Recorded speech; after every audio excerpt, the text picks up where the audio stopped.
Hello student, welcome to my channel. আজ তোমাদের ষষ্ঠ শ্রেণীর ইতিহাসের যে 5 অধ্যায়ের প্রশ্ন উত্তরগুলি হয় সব একটা ক্লাসেই করিয়ে দেবো। আর যদি কোনো প্রশ্ন আসে তাহলে এই ক্লাসের মধ্যে থেকেই আসবে।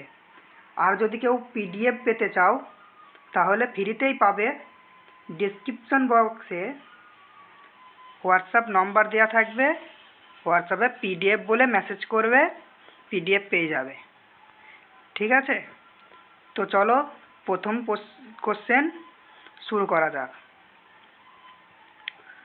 গৌতম বুদ্ধের জন্ম হয়েছিল, উত্তর হবে শাক্য বংশের।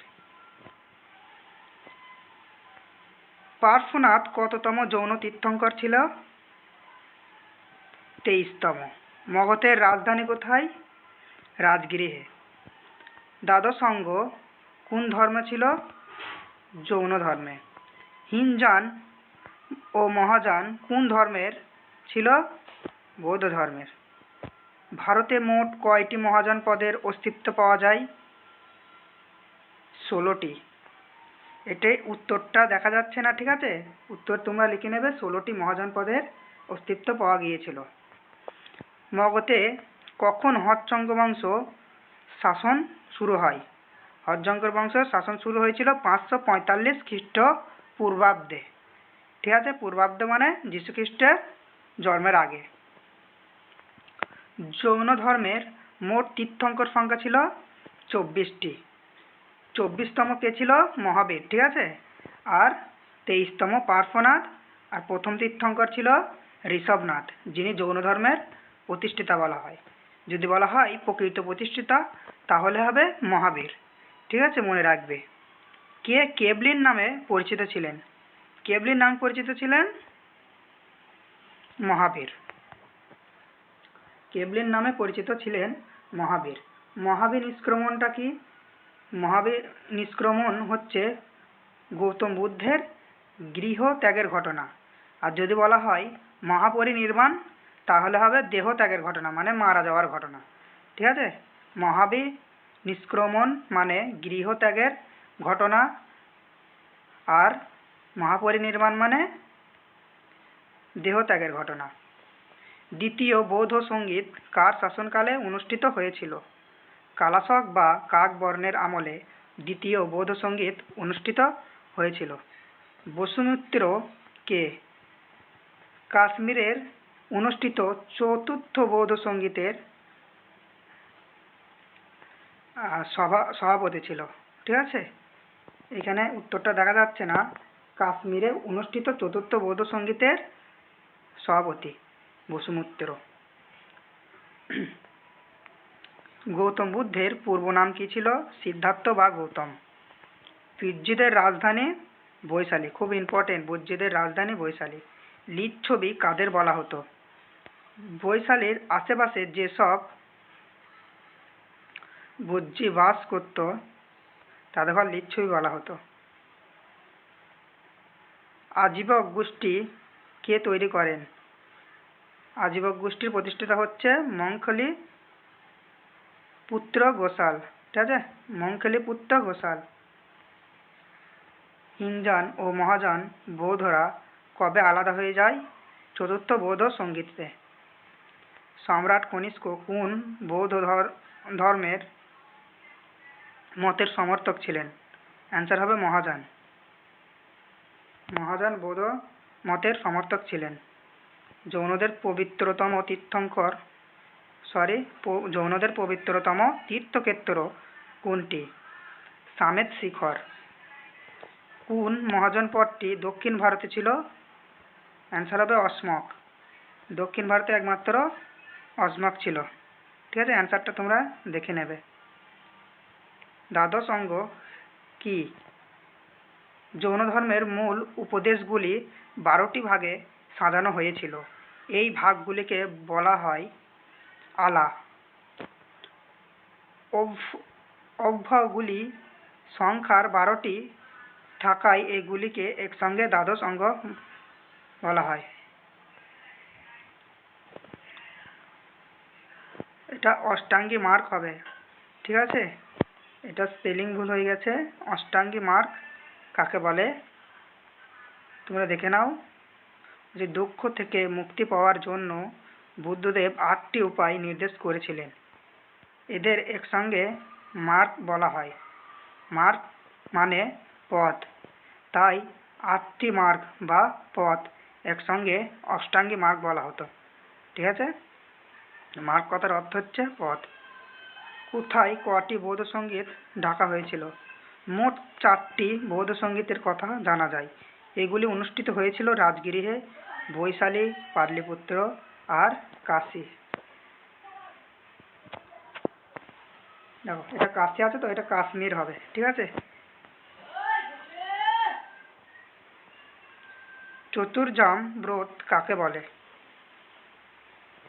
জৈন ধর্মের 4টি মূল নীতি অবশ্যই মেনে চলতে হতো। প্রাণী হত্যা না করা, মিথ্যা কথা না বলা, অন্যের জিনিস ছিনিয়ে না নেওয়া, আর নিজের কোনো সম্পত্তি, এটা একটু দেখা যাচ্ছে না, আমি ঠিক করে দেবো পিডিএফে, ঠিক আছে। চলো 25 নম্বর প্রশ্ন কি বলেছে? দিগম্বর কাদের বলা হতো? দক্ষিণ ভারতে জৈন ধর্মের নেতা ছিলেন ভদ্রবাহু। তিনি মহাবীরের উপদেশে কঠোরভাবে মেনে চলতেন। তিনি ও তার অনুগামীরা কোনো পোশাক পরতেন না, তাদের দিগম্বর বলা হতো, ঠিক আছে। দিগম্বর শ্রেণীর মানুষেরা কোনো পোশাক পরতো না। আর শ্বেতম্বর কাদের বলা হতো? বলছে উত্তর ভারতের জৈন নেতা ছিলেন স্থূলভদ্র, ঠিক আছে। তাহলে শ্বেতম্বরের প্রতিষ্ঠাতাকে স্থূলভদ্র। তিনি পার্শ্বনাথের মতো জৈনদের একটা সাদা কাপড় ব্যবহারের পক্ষপাতী ছিলেন। এই জৈন সন্ন্যাসীদের গোষ্ঠীকে বলা হতো শ্বেতাম্বর, ঠিক আছে। তাহলে শ্বেতাম্বর গোষ্ঠীরা মানে শ্বেতবস্ত্র একটা পরতো, ঠিক আছে। স্থূলভদ্র প্রতিষ্ঠাতা ছিল। গৌতমের নাম বুদ্ধ হয় কেন? গৌতম সংসার ত্যাগ করে 6 বছর তপস্যা করেন, ফলে তিনি বোধি বা জ্ঞান লাভ করেন। বোধি লাভ করেন বলে তাকে বুদ্ধ বলা হয়। জনপদ কাকে বলে? প্রাচীন ভারতে গ্রামের থেকে বড় অঞ্চলকে জন বলা হতো। সেই জনকে কেন্দ্র করেই তৈরি হয়েছিল ছোট ছোট রাজ্য। এইভাবে জন শব্দ থেকে এসেছে জনপদ শব্দটি, বা জনগণ যেখানে বাস করত তাকে বলা হতো জনপদ। অর্থাৎ জনগণ যেখানে পা বা পদ রাখেন সেটাই জনপদ। কোনো একটি নির্দিষ্ট এলাকায় জনগণ পাকাপাকিভাবে বাস করতে থাকলে তা জনপদ হয়ে ওঠে। মহাজনপদ কাকে বলে? খ্রিস্টপূর্ব 6ষ্ঠ শতকের গোড়ার দিকে ভারতীয় উপমহাদেশে অনেকগুলি জনপদের কথা জানা যায়। সেই সব জনপদগুলি অনেক সময়ই পরিচিত হতো সেখানকার শাসক বংশের নামে। ওই জনপদগুলিকে ভিত্তি করেই পরের দিকে বড় বড় রাজ্য তৈরি হয়েছিল। এই বড় রাজ্যগুলি মহাজনপদ বলে পরিচিত হয়। জনপদদের থেকে যা আয়তন ও ক্ষমতায় বড় তাই হলো মহাজনপদ। জাতকের গল্প কাকে বলে? ত্রিপিটকের মধ্যে জাতক নামে কিছু গল্প পাওয়া যায়, ঠিক আছে। তাহলে জাতকের গল্পটা ত্রিপিটকে পাওয়া গিয়েছিল। বলছে বৌদ্ধরা মনে করতেন গৌতম বুদ্ধ আগেও নানান সময়ে জন্মেছিলেন। আগের একটি জন্মের কথা জাতকের একটি গল্পে বলা হয়েছে।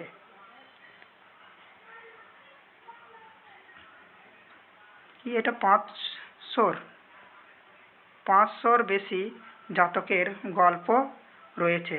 এই গল্পগুলি সবই পালি ভাষায় লেখা। প্রতিটি গল্পের মধ্যেই নানা রকম উপদেশ রয়েছে।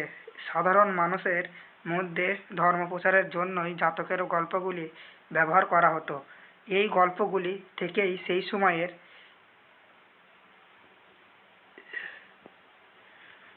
এখানে পিডিএফে উঠে তীর্থঙ্কর কাদের বলা হয়? কতজন তীর্থঙ্কর এর কথা জানা যায়। জৈন ধর্মের প্রধান প্রচারককে বলা হতো তীর্থঙ্কর। জৈন ধর্মে অনুযায়ী মোট 24 জন তীর্থঙ্কর ছিলেন বলে জানা যায়।